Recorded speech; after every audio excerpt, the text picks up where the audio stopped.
Amara was a girl unlike any other in her village, though few truly knew the depth of her spirit.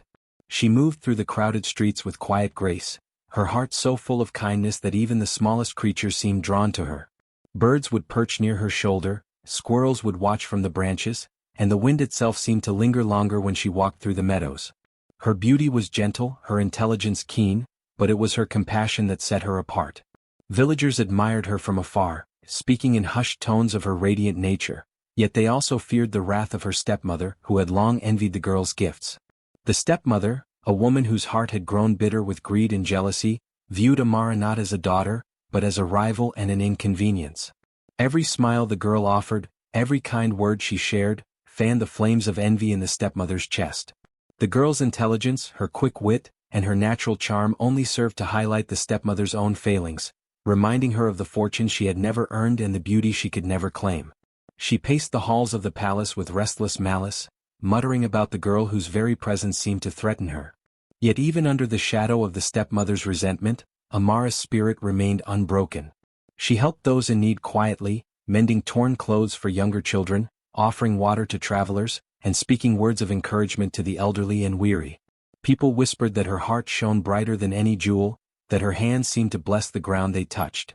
There were moments when silver glimmers appeared near her as if the world itself was recognizing her goodness. Coins would gleam faintly in the sunlight, streams would shimmer unusually, and even the dew on the morning grass seemed to sparkle in her presence. The villagers, superstitious and wary, murmured among themselves that the girl carried a blessing or magic, though none could say what it truly meant. From her stepmother's perspective, every one of these glimmers was an affront, a reminder that the universe seemed to favor Amara despite her cruelty. The woman plotted silently, her mind racing with schemes to suppress the girl's light, to claim what she herself had never earned. Yet even in the darkest corners of her plotting, Amara's innocence and strength were unshakable, radiating like a beacon that could not be dimmed by envy or malice. The villagers, aware of the tension between the two women, approached Amara with a mixture of awe and concern. They sensed the storm that might erupt from the stepmother's jealousy and knew that her kindness could be both a shield and a target. And yet, despite all warnings, Amara continued to act as she always had, guided by a heart that sought only good. Every day she moved through the village with quiet dignity, unaware that fate, wrapped in silver and shadow, was beginning to stir. Her golden heart, pure and unwavering, was about to be tested in ways that would challenge her courage, wisdom, and the very essence of who she was. The stepmother's envy grew sharper with each passing day, until one morning, a traveling merchant arrived at the village gates. He carried a pouch of silver so bright that the sunlight seemed to bounce from it in dancing sparks. He spoke of rare treasures, and whispered rumors of children sold to distant lands for wealth beyond imagining. The stepmother's eyes glimmered at the thought, her heart pounding with greed. Here was a way to rid herself of Amara's brilliance, and to gain riches that could buy influence, power, and admiration, all at once. She began to weave her plan carefully, pretending to care for the girl even more than before. Each word she spoke to Amara was coated in sweetness, her smiles false and precise, designed to conceal the malice in her heart. She told tales of the merchant's wealth and opportunities, painting a picture of adventure that would, in truth, lead only to separation and bondage. Amara, ever trusting, felt the subtle unease in her stepmother's words but could not yet name it. She had grown wise to the ways of the village, yet even her intelligence was no match for the carefully hidden deceit that now surrounded her. The merchant, a man of no small cunning, seemed ordinary at first, yet there was something unusual about the silver he carried. It shimmered and flickered as if alive, tiny sparks crawling across the surface, resisting the shadows and searching for the presence of truth. As the stepmother plotted, she did not notice that the silver reacted subtly to Amara's heart, glowing faintly whenever the girl's pure intentions shone through. It was as if the silver itself had a consciousness, recognizing virtue and recoiling from malice, unwilling to serve greed. The villagers watched with a mixture of curiosity and concern. They had seen the quiet glimmers that appeared near Amara before, and they sensed that this silver was no ordinary metal. Whispers passed from ear to ear, speaking of old tales where enchanted coins could reveal the truth, punish the wicked, or even protect the innocent. Some believed it was fate's way of giving Amara a chance, a sign that the universe itself would not allow injustice to go unchallenged. Others feared what the stepmother might do, knowing her jealousy could twist her into cruelty far beyond ordinary measure. As evening fell, the stepmother's excitement grew. She could imagine the silver in her hand, Amara gone, and her status elevated beyond measure. She plotted the moment carefully, thinking that under the cover of night, she could hand over the girl to the merchant without resistance. Yet the silver seemed to resist her intentions, faint sparks glimmering and fading, as though aware of the injustice about to unfold. The air in the room shimmered subtly, a whispering wind brushing past Amara as she slept, perhaps a warning, or a reminder of the magic that surrounded her. Amara slept, unaware of the plans that would soon uproot her life, yet her heart remained steadfast. She had been gentle, kind, and clever in the village for years, and the silver seemed to sense this, holding its luster for her alone. The stepmother, blinded by greed, did not see the first signs that fate would intervene. By sunrise, the journey that would test Amara's courage, resilience, and the very essence of her spirit had already begun, guided by silver that refused to serve deceit. At the first light of dawn, Amara awoke to a sense of unease. The room felt heavier than usual, shadows stretching unnaturally across the walls. Her stepmother's voice, sweet and false, called to her from the doorway. "Amara, the merchant has come. A great opportunity awaits you," she said, her eyes glinting with a cruel triumph that the girl could feel even before she turned to face her. Suspicion prickled at Amara's heart, but before she could question it, the stepmother had summoned the merchant, whose pouch of silver glimmered unnaturally in the early sun. The merchant, a tall figure wrapped in travel-worn robes, offered polite bows and honeyed words, describing distant lands and the wealth Amara could bring her family. But the girl's intuition warned her that this opportunity was a trap. Yet she had no means to resist openly. The stepmother had orchestrated everything perfectly. The doors were locked, servants bribed, and villagers kept busy with chores far from the palace gates. Resistance seemed futile, and Amara felt the tight knot of fear in her stomach tighten as the stepmother insisted she prepare for the journey. Bound in a soft cloak to prevent her escape, Amara was led out of the palace, the merchant's silver pouch swinging from his belt, sparkling with an unnatural light. The coins inside seemed almost alive, reflecting her image in fleeting flashes, as though aware of her plight and her pure heart. The stepmother walked behind, her lips curved in satisfaction, imagining how the village would marvel at her cleverness when she counted the silver later that day. Every step Amara took felt surreal, the world moving in slow motion as if even the air hesitated, sensing the injustice being committed. Villagers whispered from windows and alleys, their voices a mix of concern and helplessness. They could see Amara being led away, her face pale yet determined, and their hearts ached at the sight. Mothers clutched their children, elders muttered old incantations under their breaths, and even the animals seemed restless, as if the forest and the land itself recognized that something precious was being taken. Yet none dared intervene directly. The stepmother's cunning had ensured that everyone believed they could do nothing to stop her. Amara walked alongside the merchant in stunned silence, her mind racing. She had been sold, betrayed by the very person who should have loved and protected her. Anguish and disbelief pressed upon her chest, yet beneath it burned a spark of determination. She understood that the silver, flickering strangely in the pouch, might hold a power greater than the stepmother's greed. Every time she glanced at it, the coins seemed to respond, quivering slightly, reflecting flashes of light that hinted at a magic that refused to obey malice. As they moved further from the palace, the wind began to stir, rustling through the trees and carrying whispers of encouragement. The forest seemed alive with guidance, urging her to trust in her cleverness and the strange magic surrounding her. The merchant, confident at first, began to notice the subtle oddities in the silver. The coins melted slightly when touched by her hands, flickering with a warmth that he could not explain. Yet he pressed on, unaware that fate had already begun to shift. By midday, Amara understood that her journey would be unlike any she had ever imagined. She had been betrayed and cast into a world of uncertainty, yet she was not powerless. The silver, the wind, and the forest were already conspiring to aid her. The stepmother, in her hubris, believed victory was complete, counting on the silver to secure her greed and ambition. But as the sun climbed higher, shadows shifted, coins flickered, and the stage was set for a confrontation that would test courage, resilience, and the very magic that pulsed through Amara's golden heart. Amara's journey with the merchant carried her deeper into lands unfamiliar and strange. Each step she took seemed to awaken the silver's quiet magic. The coins, once solid and cold, flickered and shimmered, almost alive, reflecting her image in fleeting flashes, as if acknowledging her courage and pure heart. The merchant, unaware of this subtle enchantment, continued along the road with an air of smug control, believing his riches and cunning had guaranteed success.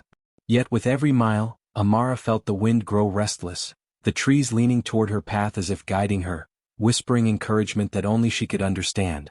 Fearing for her safety but refusing to succumb to despair, Amara slipped from the merchant's grasp when the road curved through a dense grove of whispering trees. The foliage closed behind her like a curtain, shielding her from prying eyes. She moved silently, careful not to disturb the natural guardians surrounding her, feeling the power of the silver that pulsed faintly in her presence. The coin's glow was subtle yet persistent, a reminder that her inner goodness was a force no greed or cruelty could extinguish. She stumbled upon a small village hidden among the hills, a place of modest cottages and quiet, observant villagers. Here, Amara could hide without fear of immediate discovery.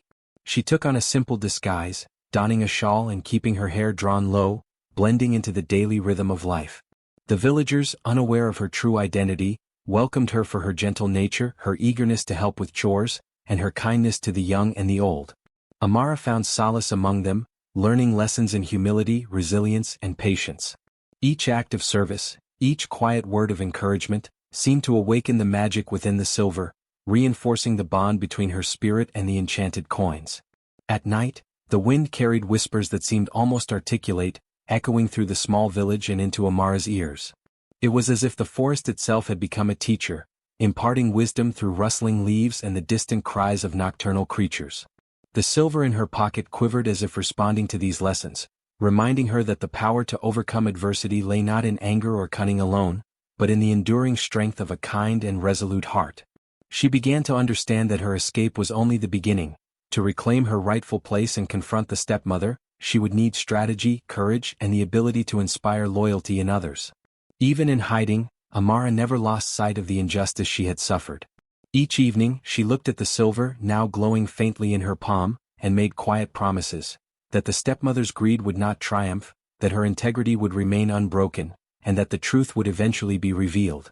The villagers, oblivious to the full magnitude of her story, nonetheless became her allies in spirit, offering shelter, guidance, and small acts of kindness that strengthened her resolve. As days passed, Amara's confidence grew. She realized that the magic surrounding the silver was not merely protective, it was a mirror of her own virtue. Her courage and kindness enhanced its power, allowing the coins to act in ways beyond the merchant's or the stepmother's comprehension. Every flicker, every glimmer, every subtle movement was a silent affirmation that she was not alone, that the universe itself recognized the justice of her cause. And so, in the quiet of the forest and the safety of the village, Amara began to plan. She would reclaim what had been stolen, reveal the stepmother's treachery, and ensure that greed and cruelty could never again overshadow virtue. Meanwhile, back at the palace, the stepmother reveled in her perceived triumph.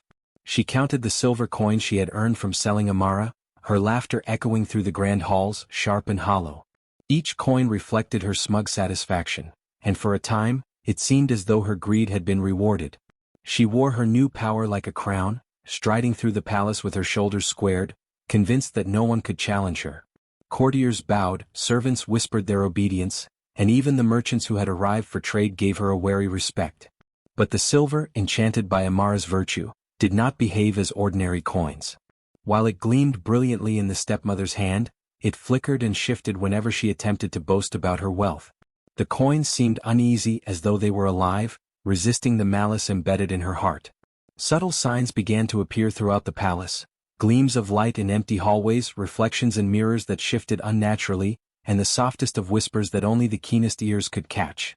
The palace itself seemed to respond to the injustice, the walls absorbing the tension and echoing the silent dissent of the silver. The stepmother grew arrogant, mistreating the courtiers and citizens alike, believing her power to be absolute.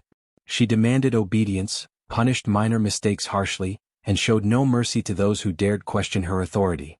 Yet in the quiet shadows, signs of unrest began to stir. Servants exchanged glances when no one was watching, whispers of unease traveled quickly among the staff, and even the palace guards began to act with subtle hesitation. The magic of the silver acted like an invisible thread, tugging at the truth, revealing cracks in her authority before anyone dared speak openly.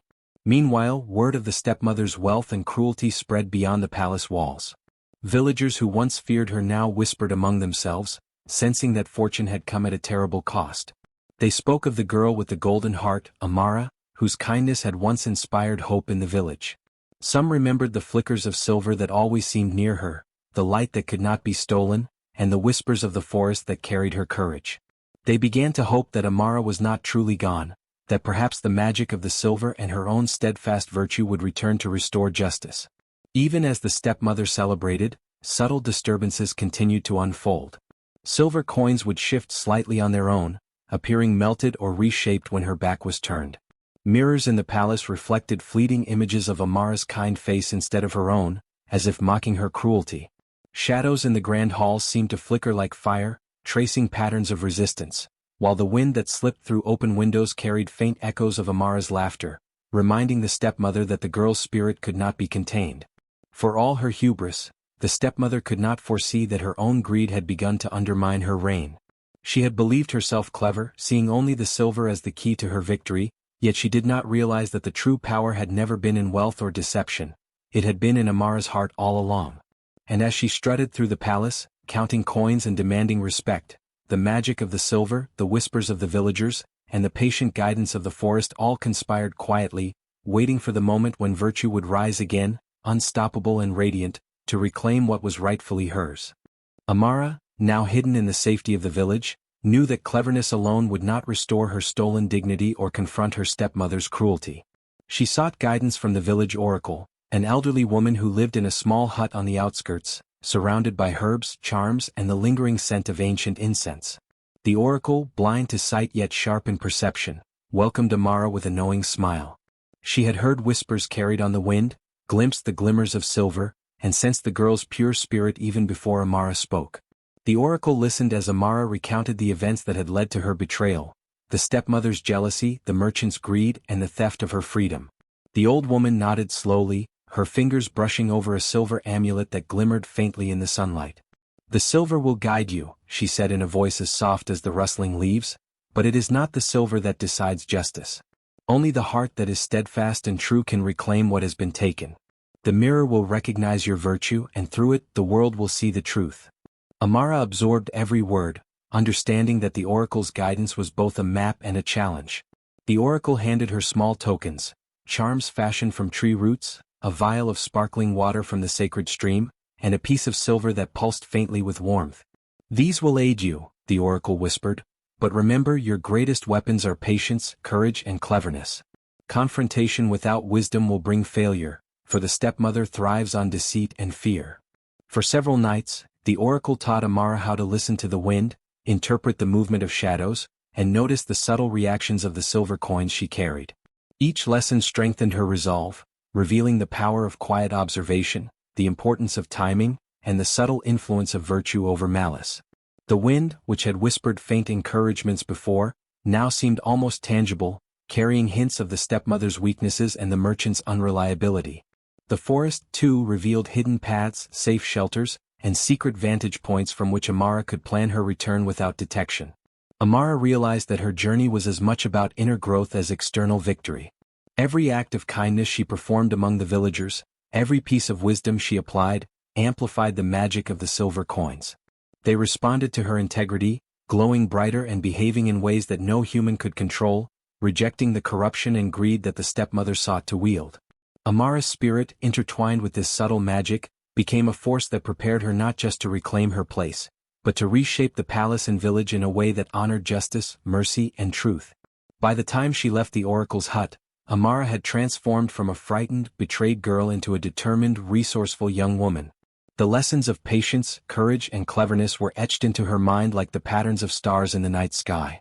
The silver glimmered in her hand as she stepped onto the path back toward the palace, its warmth a comforting reminder that the magic of virtue could never be extinguished. She understood that the stepmother's cruelty and the merchant's greed were temporary obstacles, and that with strategy and inner strength, justice would prevail. As she moved through the forest, guided by the wind and the quiet guardians of nature, Amara felt the pulse of the silver affirming her purpose. She was ready not only to confront her stepmother but to ensure that every act of deceit, greed, and cruelty would meet its rightful consequence. The world, she realized, always listens to the heart, and hers was stronger than any coin, spell, or shadow that sought to suppress it. Under the cover of twilight, Amara crept back toward the palace, her silver coins hidden in a small pouch against her chest. The forest seemed alive around her, the rustling leaves and shifting shadows guiding her path. Every step was measured, careful, a dance between patience and audacity. She knew that the palace's corridors were lined with spies and servants loyal to her stepmother, but the knowledge gained from the oracle and the subtle guidance of the wind gave her a confidence she had never felt before. Tonight, she would not confront her stepmother directly, she would observe, learn, and prepare. Slipping through an unguarded side entrance, Amara moved like a shadow among shadows. The familiar halls now felt foreign, echoing with the arrogance of her stepmother's rule. Courtiers whispered behind silk curtains, some anxious, others curious, sensing that the girl they had once adored might still be alive. Amara's heart beat steadily, her eyes sharp, noting the arrangements of the guards, the patterns of footsteps, and the flicker of torches along the stone walls. She understood that brute force would accomplish nothing. Cunning and strategy were her only allies. At last she reached the mirror chamber, a grand room adorned with gilded frames and mirrors of all sizes. The magical mirror, which had once revealed the stepmother's flaws and her own beauty, now shimmered faintly as if acknowledging Amara's presence. She felt a thrill of hope mingled with anxiety. Her stepmother was near, passing through the hallway with the confident stride of one who believed herself untouchable. The girl waited, cloaked and hidden, watching every gesture, every expression. The court's loyalty, she noticed, wavered under the weight of whispered discontent and the subtle unease caused by the palace's strange happenings. Amara attempted her first confrontation from the shadows. She spoke softly, words like a whisper carried by the wind. Your greed will not endure. Truth cannot be hidden behind stolen beauty. The stepmother froze, her eyes narrowing as she searched the dimly lit chamber. Yet before Amara could approach further, the stepmother's instincts, honed by years of cunning, reacted. She lunged toward the shadow, attempting to strike down the girl she believed powerless. Amara dodged silently, retreating to a corner of the chamber as her heart pounded and her mind raced. The magical mirror reacted immediately. Its surface glimmered, casting a faint light that illuminated Amara's features and the subtle flickers of the silver coins at her side. Though the stepmother did not yet understand, the mirror began to respond to Amara's virtue, preparing for the moment when the truth could no longer be concealed. Amara realized that the confrontation was only the beginning, a test of patience and cleverness. She needed to gather more allies, learn the palace's weaknesses, and await the precise moment when the mirror would fully reveal the stepmother's deceit. She slipped away once more, moving through hidden passages and corridors she had memorized during her observations. The wind whispered reassurance, carrying the faintest scent of jasmine and forest pine, signaling that she was on the right path. Though the first confrontation had not yielded immediate victory, Amara felt no despair. She had seen the cracks in the stepmother's confidence, the fleeting hesitation of the court, and the subtle stirrings of the magical mirror. These were all signs that destiny, guided by virtue and cunning, was already beginning to bend in her favor. That night, as Amara disappeared into the protective embrace of the forest, she vowed that she would return, not as a hidden shadow, but as the rightful girl whose beauty, courage, and wisdom could no longer be stolen or hidden. The journey ahead would demand strategy, alliances, and unwavering courage, but the first move had been made.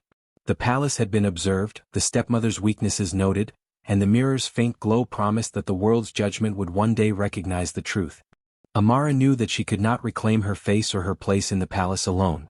She needed allies, those who would act with loyalty, courage, and discernment, untainted by the stepmother's greed. Quietly, she began to befriend the palace servants, those overlooked yet deeply aware of the workings of the grand halls. She approached the loyal guards who had once admired her kindness, showing them her intent without revealing her stolen face. And she sought out sympathetic nobles who, though they dared not challenge the stepmother openly, were discontent with her tyranny. Each connection was carefully cultivated, built on trust, subtle gestures, and the gentle power of her genuine heart. Amara shared only fragments of her story at first, enough to awaken curiosity and loyalty without revealing the full extent of her identity. Her demeanor, always patient, always humble, stood in stark contrast to the stepmother's arrogance and cruelty. The courtiers and servants found themselves drawn to her, inspired by her courage and the calm authority of her presence. Her kindness became a beacon, illuminating the ways in which the palace had been corrupted, and reminding those around her that integrity and virtue were stronger than fear and deceit. Even the silver coins she carried seemed to respond to her efforts. They shimmered softly when she approached someone with sincerity, flickering subtly when deception or malice crossed her path. The magical properties that had guided her thus far began to reveal glimpses of the stepmother's corruption. Reflections in polished surfaces would warp subtly, mirrors would catch her stepmother's malice and show it back faintly to those who observed with careful eyes. Amara learned to read these signs, using them to understand the vulnerabilities of the court, the weaknesses of her enemy, and the opportunities that would eventually allow her to reclaim her stolen face. With each small alliance formed, Amara's confidence grew. She realized that leadership was not about grandeur or inherited beauty but about the quiet power of influence, respect, and moral authority. The more she demonstrated these qualities, the more the court began to sense the stepmother's fragility. Her subjects whispered to one another, sharing tales of the girl whose kindness had inspired loyalty and the subtle ways in which her presence seemed to disrupt the stepmother's authority.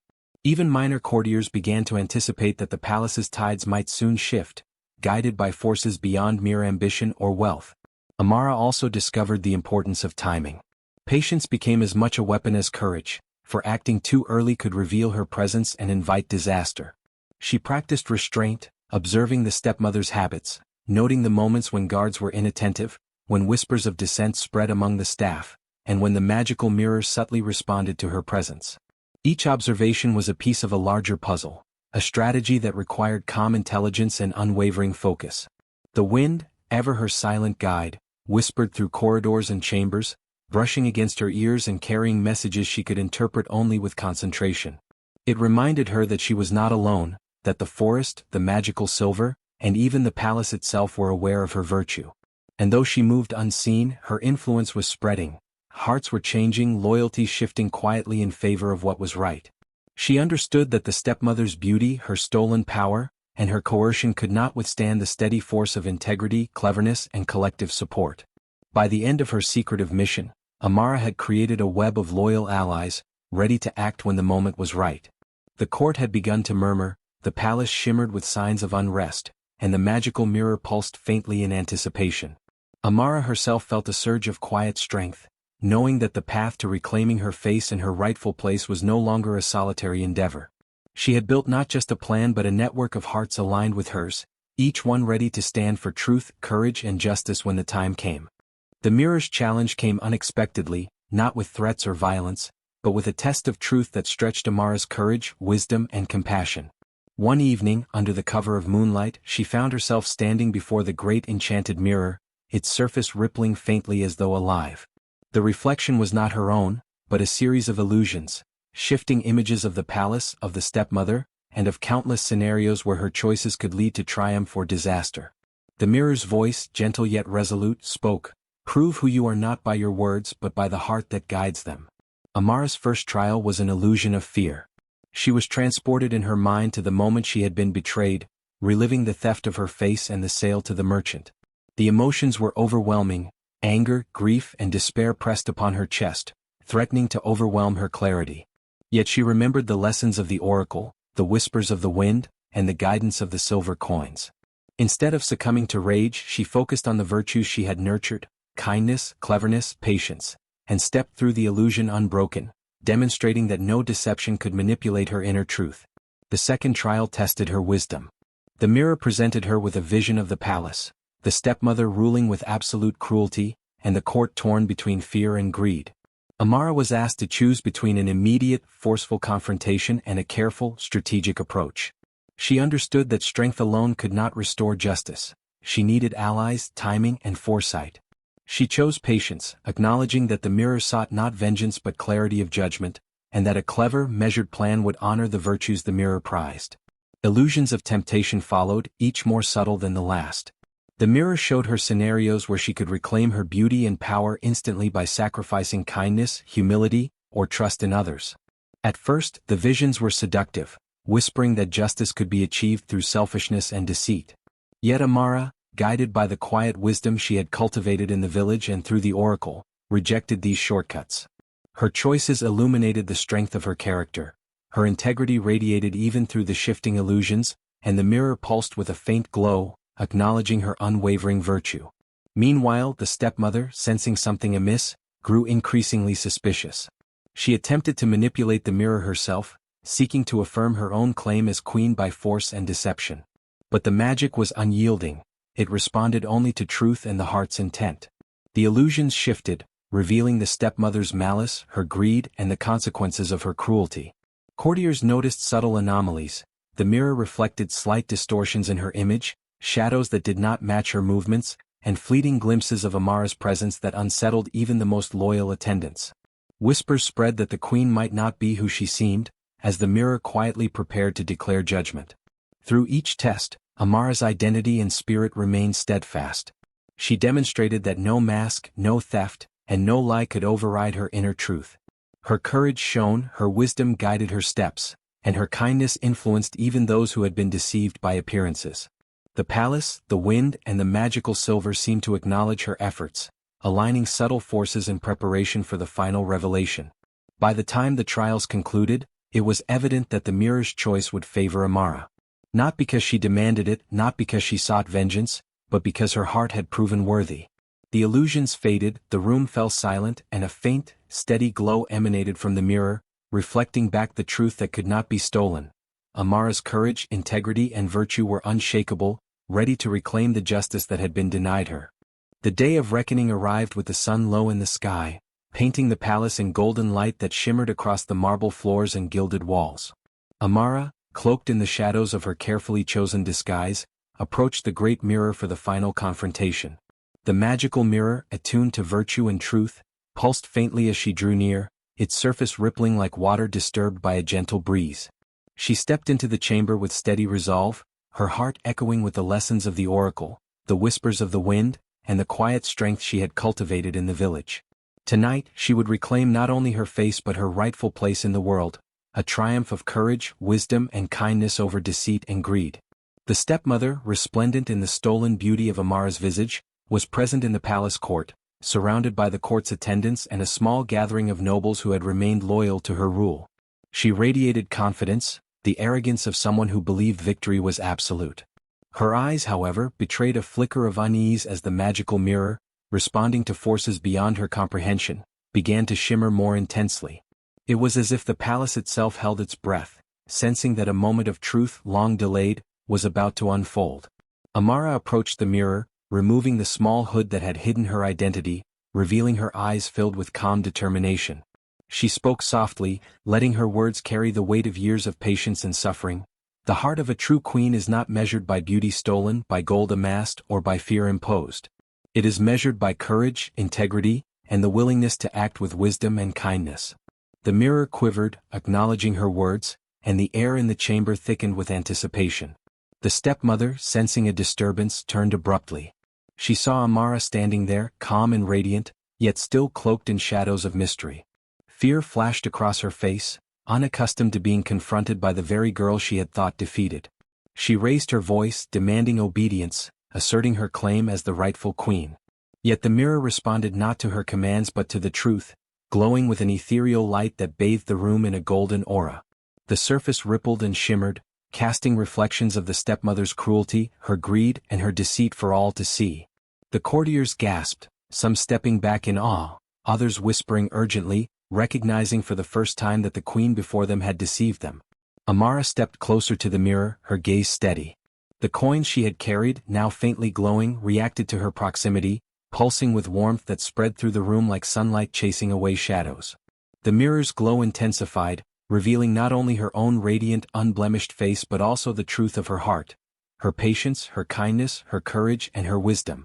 These qualities shone so brightly that even the palace guards, who had once bowed fearfully to the stepmother, felt a shift in loyalty, sensing the power of virtue over stolen authority.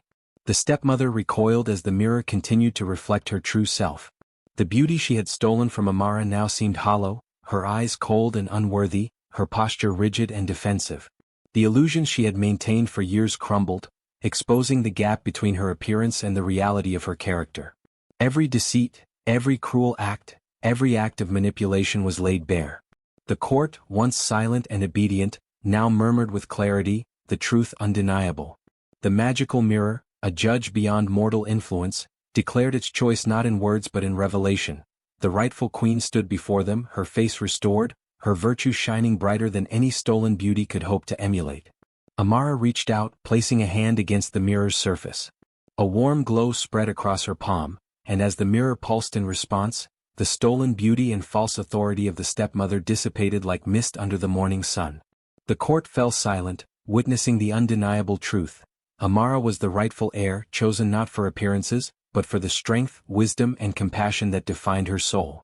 Her face, radiant and restored, reflected the light of her virtue, while the stepmother's deceit had no refuge in the mirror's unerring judgment. The stepmother, now exposed, trembled. Her eyes darted around the room, realizing that the palace, the mirror, and the court had all turned against her. Attempts to manipulate or plead fell flat, for the magic of the mirror acted only upon truth. She sank to her knees, defeated, powerless, and confronted by the undeniable reality of her own actions. Amara, standing firm, looked upon her with compassion.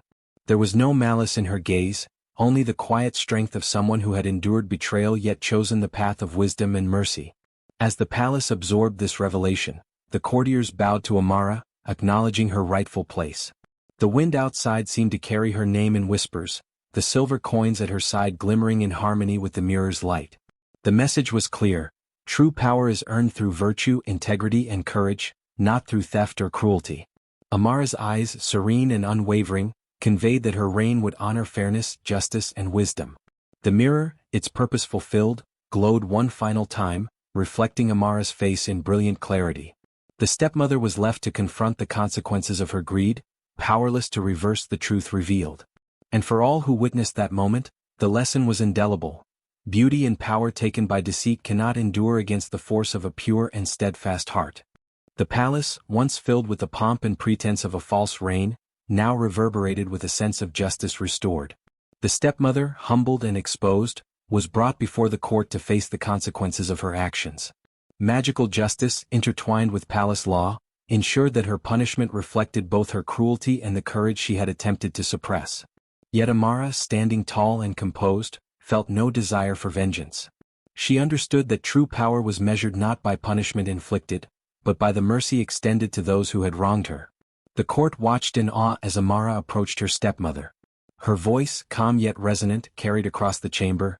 "You have sought to steal what was never yours, to cloak yourself in beauty not your own, and to wield fear as authority. Yet I show you mercy, for even those who falter can learn the value of truth and integrity." The stepmother, overcome by guilt and fear, sank to her knees, tears streaming down her face. She begged forgiveness, her voice trembling, and Amara, with a gentle hand, allowed her redemption to begin, not as an act of weakness, but as a demonstration of wisdom and compassion that would echo through the palace for generations. The courtiers and villagers, who had once whispered among themselves in doubt and fear, now erupted with quiet celebration. They understood that the girl whose beauty had been stolen had not only reclaimed her face but had also restored balance and honor to the court. Every whisper carried praise for Amara's courage, her intelligence, and her capacity to rise above cruelty without being consumed by it. The palace, which had been a place of shadows and deception, now shimmered with light, reflecting the integrity and virtue that had triumphed over greed. Amara's reign began not with proclamations or displays of power, but with acts of fairness and kindness. She emphasized equality, listening to the concerns of the courtiers, valuing the voices of the villagers, and ensuring that justice was meted out wisely and compassionately. The palace mirrors, once silent witnesses to deceit, now shone as symbols of honesty and moral clarity, reminding all who entered that the reflection of one's heart was as important as any outward appearance. Her mercy became a lesson that spread far beyond the palace walls. The court, once bound by fear, learned that virtue and integrity held more sway than intimidation or cruelty. The villagers who had watched from afar carried Amara's story into every corner of the land, teaching their children the importance of courage, wisdom, and compassion. Through her actions, Amara demonstrated that a ruler's greatness was defined not by stolen beauty or coerced power, but by the capacity to act with fairness, to forgive, and to inspire those around her to live with virtue.